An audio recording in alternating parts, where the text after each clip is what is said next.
Hey guys, welcome back to today's video. Today is Tuesday, October 27th, 2020, and today we're going to be taking a look at my second to last 2020 presidential election prediction. The final one will be released, the day before the election or on election day. I really haven't decided yet, but we are 7 days away from the election, officially 1 week. You can say a week from today or next week, the election will occur. And that is something that has been leading up on my channel. I've been making videos about the 2020 election for 3 years, and it looks like it's going to end up being pretty strong for Joe Biden. Straight off the bat, we know that he is doing very well nationwide, and as we look throughout this prediction, you will see where his strengths and weaknesses really are in terms of the electoral map. But all in all, this is a much better story for Democrats than 2016. So we're going to get started by taking a look at the safe states for both parties. This isn't too surprising. We should get roughly, at least based off where it stands today, 76, 80 electoral votes as safe for Donald Trump, and then 190 or so for the Democrats. And there are reasons for that. So as we take a look at a number of these states that I've characterized so far are safe. That means that these candidates, Joe Biden being the blue candidate and then Donald Trump being red, if you're new to my predictions, pretty much these candidates have very solid chances in these states that there is absolutely no possibility of a victory by the opposition party. I mean, if you're taking a look at Wyoming, there is no realistic chance that the Democrats win Wyoming. In fact, if you want to take a look at 538's 2020 swinging electoral map, if you literally give every other state, all 49 of them, to Joe Biden, Donald Trump still remains with a 92% chance at winning Wyoming. So just wanted to put that out there. Some of these states are really never going to change, at least in our modern political sphere. So 182 electoral votes for Joe Biden. I still have to characterize Maine's 2nd district up here, and I believe I may be missing one small area. If I'm not, we can come back to it. I mean, we don't really need to because I'm not. That's it for the Democrats. They have 183 safe electoral votes. Now, I'm actually going to make it so we don't see lean, likely, and tilt on the map just because it's better for the overall pie chart itself, or donut chart as they call it here. I'm on yapms.com, by the way. It's in the description box down below, and if you're wondering what my ratings are, you can check that out in the description as well. So for Donald Trump, he has a lot less safe electoral votes than we normally would give him. Had you asked me a year ago whether or not certain states would be safe, I would have said absolutely. But taking a look at our 2020 electoral map, it's a lot harder for me to draw the same conclusion. Donald Trump just hasn't been as inspirational to his base as he has been in the past. In 2016, he won the election, and he did so by flipping a number of Obama voters, two-time Obama voters, Kerry voters, Gore voters, Clinton voters that voted for Republicans sometimes for the first time in their history of voting. And, you know, he needs to desperately hold on to these voters into this election. So in terms of safe states, I give him 76 electoral votes. This comes from very few states, to be completely honest with you. Compared to 2016, there were over 100 safe electoral votes. That is not the story of this election. This election is fundamentally different. Donald Trump has become less solid in traditionally conservative states. Take a look at Kansas, Mississippi, South Carolina, Missouri. These aren't necessarily possible states where Biden could win, but these are states that Donald Trump is not winning by as large as he needs to be in order to be competitive on the national level. When these states are not safe, that means the rest of the swing states probably aren't too favorable for Donald Trump, to be completely honest with you. So Donald Trump at 76, Joe Biden 183. Now let's get into the likely states. These are states that I characterize for one candidate that probably won't change, but it wouldn't be the most shocking thing ever if they did. Out of these 183 electoral votes for Biden and 76 for Trump, had any of these states change, or if they do change on election day, you would be very, very shocked. So we'll start off with the likely Republican states just because Donald Trump sort of is at a pretty low point here. This starts in the state of Alaska. Then we move into the continental United States, Montana, Kansas, Missouri, Indiana, Mississippi, and South Carolina. This has not changed for the past month or so. The reason why these states are now considered likely is because, again, Donald Trump is not retaining this base as strongly as he needs to be. There's absolutely no reason why Indiana or Missouri, especially Indiana, as Vice President Mike Pence's home state, being likely, but that's just how it is. These states, I really don't think that Joe Biden will even visit. They don't need to nationalize the race in Montana or Kansas or even South Carolina or Mississippi. But I really don't see that Joe Biden's campaign making a full-on effort to winning any of these states, whereas the Trump campaign absolutely has put forth an effort to win some of these likely Democratic states. So for the likely Democratic states, we start off over on the West Coast. This isn't too shocking. I mean, we have states such as Nevada and Colorado and New Mexico. I'm actually moving down from safe to likely, so I guess that's a little bit of a silver lining for President Trump, but as you will see by the end of this video, that it really is super inconsequential at the end of the day. So New Mexico, Colorado, Nevada, likely Democratic states. In fact, Nevada today, the final New York Times poll, I believe, has Biden up by 7%. In a state that traditionally overestimates Republican support. Now, I understand that pollsters have corrected a lot of their errors, but if that's true, or the latter is true, I mean, not the latter, the previous is true, Joe Biden still wins the state. So it doesn't matter whether or not they are overestimating Republicans or the polls are spot on. Regardless, Biden wins it by a likely margin, and I definitely think that holds true. So Biden's at 203. We aren't done yet. We move over to the state of Virginia. This is a traditional swing state, not so much this time around. In fact, Biden has a greater than 99% chance at winning Virginia today. So if you ever see an electoral map with Virginia as tilt Republican, lean Republican, likely Republican, don't trust that map. It's absolutely false. Virginia, even as someone who personally hates anecdotal evidence, I literally have never met one Trump supporter from Virginia. So take with that what you will. I live in the DMV area, not talking about the Department of Motor Vehicles, but again, Virginia, for whatever reason, this completely defies all national stereotypes. We were talking about rich white people that are leading the state into the leftward, and then, it just really doesn't make sense, but that's how Virginia is. Virginia is likely for the Democrats. So that puts Biden at 216, puts Trump at 125. We have 197 toss-up electoral votes, but we aren't done with the likely characterizations. Now, we do have a state moving out of the likely Democratic column from what I previously characterized, Minnesota, Wisconsin, Michigan. These are all states that I normally characterize as likely. Pennsylvania used to be included, but today I am moving it out of the likely Democratic column, and we'll talk about that once we move into the lean states.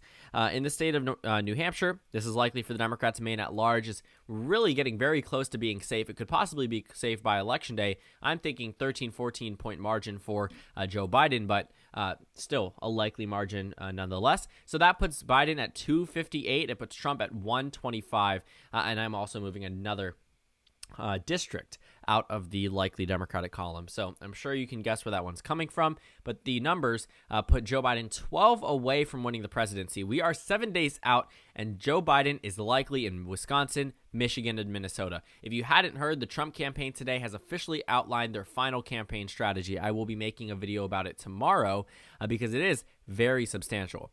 His final campaign strategy will be focusing purely on the Rust Belt. He will be spending the final week in Minnesota, Wisconsin, Michigan, and Pennsylvania. Now, honestly, it's a last-minute push. It's what worked for him before, so we will see if it works for him, because if I end up being wrong, so be it.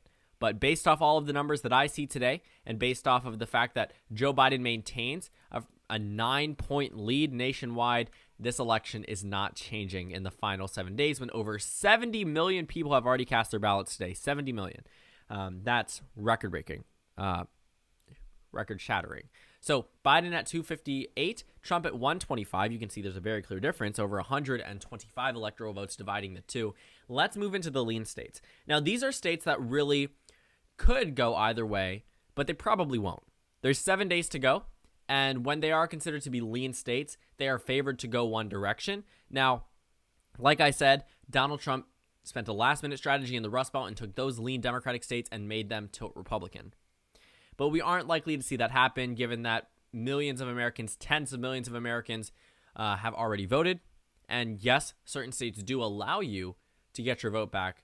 But if people are already having trouble voting, it's a lot more effort to get your ballot back. And realistically, we'll probably see at most 10 to 20,000 people doing that. So the fact that Biden's at 258 today and he's likely in two key battleground states, it doesn't bode good news for Donald Trump. So let's move into the lean states for Donald Trump just to make up the margin ever so slightly. So the first state that I'd consider to be lean for Donald Trump, actually it might be the only state. I just moved out a district out of the lean column. So the only state that's lean for Donald Trump is Texas. This is a state where Republicans will tell you it is not competitive. This is a state where Democrats will tell you it is competitive, but both of them agree. Donald Trump is the favorite to win Texas. Despite Beto O'Rourke saying that this is Biden's state to lose, that just traditionally isn't true. Fundamentally, it isn't true. This is a state where the Democratic Party should never have been competitive. This is 38 electoral votes, 41 following the next census in most scenarios. So if Texas is the center of being a toss-up state in 2024, I'm telling you this now, the Republican Party will need to fundamentally change their platform. They will need to change who they appeal to, because they relied on Texas in a number of elections. I mean, Texas, had it gone to Al Gore, he would have won. John Kerry, he would have won. Hillary Clinton, she would have won. So Texas, very large, nearing California in electoral presence, the second largest state in the union, but nowhere near as partisan as the West Coast. So Texas, this state in particular, the fact that it's lean is very good for the Democratic Party.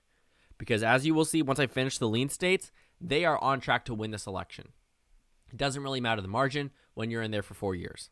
But let's say Kamala Harris is the Democratic nominee. Texas, I'm calling it now, she'll probably choose a running mate from Texas. And she'll throw them on there, maybe Julian Castro to appease the progressive base, whatever.